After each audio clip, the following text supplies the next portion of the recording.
figured let's just get this car out of the way because I really don't care about this one. I mean, I do, but at the same time, why couldn't this be the Texas one? This is Kyle Busch's number 7 Group 1001 Chevrolet for Spire Motorsports in the NASCAR Craftsman Truck Series for his win at Atlanta in 2024, not the 2025 one. That's the Gamebridge truck.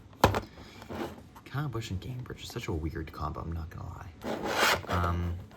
Yep, here is the back of the box. We haven't had a look at these ones yet. It's the exact same, actually, as it's been since 2023. So, cool. All right, so here is the diecast outside of the packaging. It's not really a box. It's more of a clamshell package.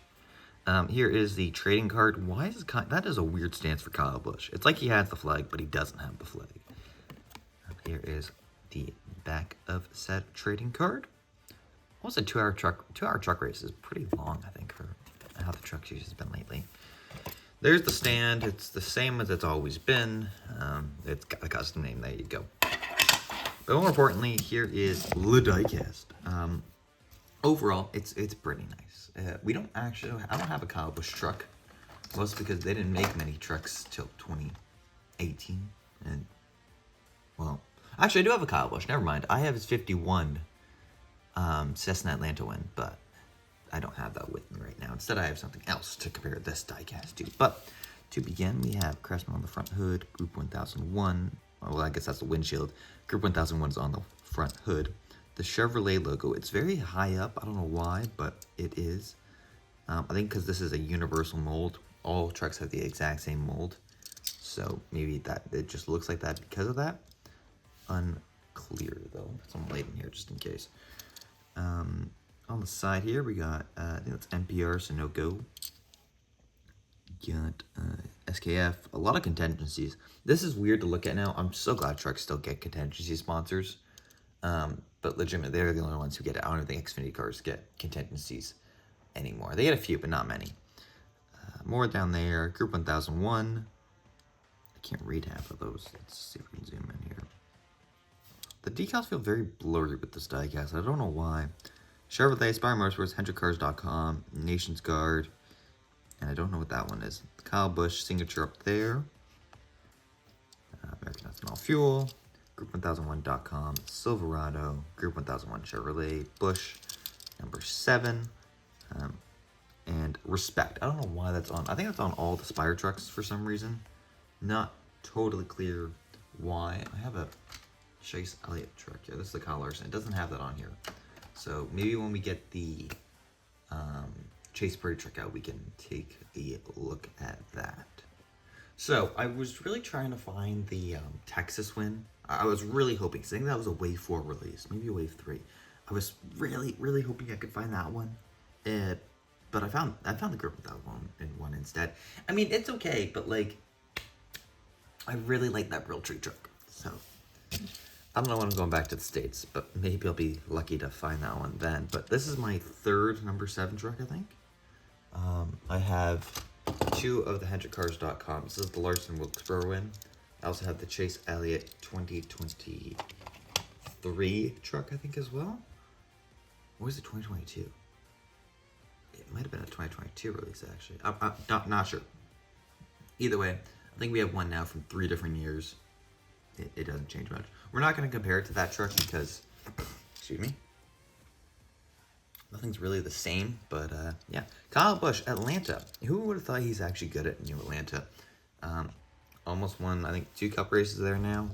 Has 2 truck wins because he just won there in 2025. Even though he took the win from Sturt Friesen, of all people. It would have been very nice to have a Friesen win again after, 4 or 5 years of not winning for him. But okay, Kyle Busch is good at Super Speedways in a truck.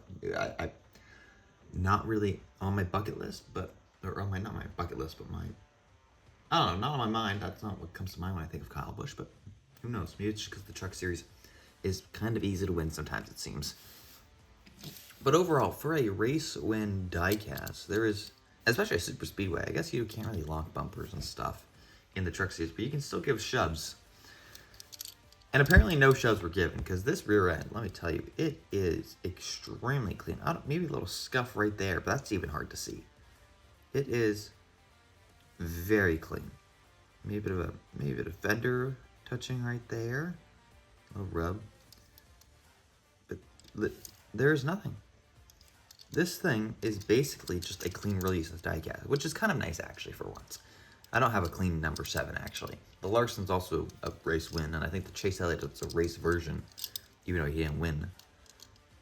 But yeah, not on my bingo card for a clean super speedway race win. I don't know what's going on up here. There's some sort of like decal peeling. I think it's actually peeling off the windshield, and I think I just ripped off the windshield banner more. So not ideal, but that's pretty hard to notice anyways. No one's really looking too much at the rear end truck name. But yeah, let's compare this to, let's let OBB do this, and I thought this was a brilliant idea. And I'm also going to do this with the Zach Veach, or not the Zach Veach, but this is the Zach Veach. I'm going to do this for the Nick Sanchez as well.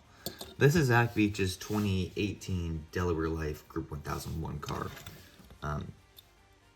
They had a different logo back then. Basically, these are the exact same colors. And personally, I kind of hate this car. They had a 2019 release, and it was so much better.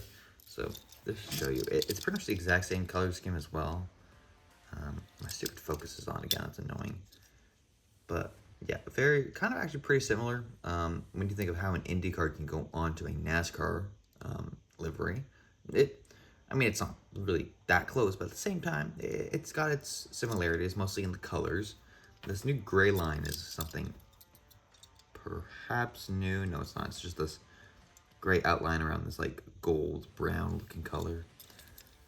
I will say matte finish on this truck, it looks pretty good. I don't know if I actually like it more than a regular finish, but who knows. The gold on the IndyCar looks much better though than this, well, poo brown on the number 7, but it's okay, I guess. I think too much to show there. So I think it's so weird. We get a lot of Spire trucks. It's a worrying amount now. This is my 3rd number 7, like I stated before. So not sure if you necessarily need to pick this one up. I think if you could pick between the two I just said earlier about the Realtree Texas win and the Group 1001 Atlanta win, I would definitely go with the Texas win.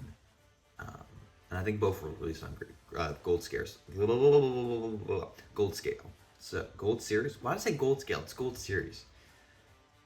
Gold series in the 1/64 scale. I think that's what I was trying to say. I don't know really what else, but there you go. At least it's not a Hendricks win or HendrickCars.com, right? At least I got a new looking sponsor, so that's going for me, I guess. Especially now with the Raja Caruth, I don't have 2 of the same sponsors on the track now. If I ever used my Diecast, which I don't. So yeah, that's about it for this video. Comment, like, and subscribe so you never miss another video. And yeah.